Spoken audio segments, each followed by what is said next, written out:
অন্তর্বর্তীকালীন সরকারের প্রধান ডক্টর মোহাম্মদ ইউনূসের আমন্ত্রণে তার রাষ্ট্রীয় বাসভবন যমুনায় আসেন বিএনপির প্রতিনিধি দল। দলটির মহাসচিব মির্জা ফখরুল ইসলাম আলমগীরের নেতৃত্বে দলটির প্রায় সব স্থায়ী কমিটির সদস্যরাই উপস্থিত হন যমুনায়।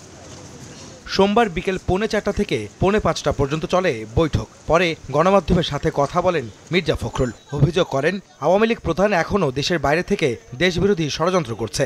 বর্তমান সরকার ও ছাত্র জনতার আন্দোলনকে প্রশ্নবিদ্ধ করতে চক্রান্ত চলছে বলেও দাবি বিএনপি মহাসচিবের। সেই মহলটি যারা বাংলাদেশের অধিকারকে হরণ করে নিয়েছিল, তারা আবার এখান থেকে পালিয়ে গিয়ে ভারতে অবস্থান নিয়ে সেখান থেকে বাংলাদেশের যে বিজয় অর্জন হয়েছে জনগণের, সেই বিজয়কে নস্যাৎ করার জন্য আবার চক্রান্ত শুরু করেছে। মাইনরিটির ওপরে অত্যাচার নির্যাতনের যে একটা গল্প ফাঁদা হয়েছে, সেই গল্পটা পুরোপুরিভাবে উদ্দেশ্যমূলক এবং বাংলাদেশকে মেলাইন করা, এই সরকারকে মেলাইন করা, ছাত্র জনতার আন্দোলনকে একেবারে নস্যাৎ করে দেওয়ার আরেকটি চক্রান্ত।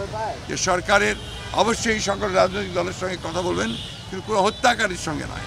স্থায়ী কমিটির সদস্য সালাউদ্দিন আহমেদ বলেন, ছোটখাটো বিষয় নয়, রাষ্ট্র সংস্কারের গুরুত্বপূর্ণ ইস্যুগুলোকে সামনে নিয়ে কাজ করতে সরকারকে আহ্বান জানিয়েছেন তারা। মাননীয় প্রধান উপদেষ্টা এবং তার উপদেষ্টা মণ্ডলী খুব দ্রুততম সময়ের মধ্যে গুরুত্বপূর্ণ সিদ্ধান্তগুলো ওনারা নিতে পারবেন বলে আমাদের বিশ্বাস আছে এবং তারা নিবেনও।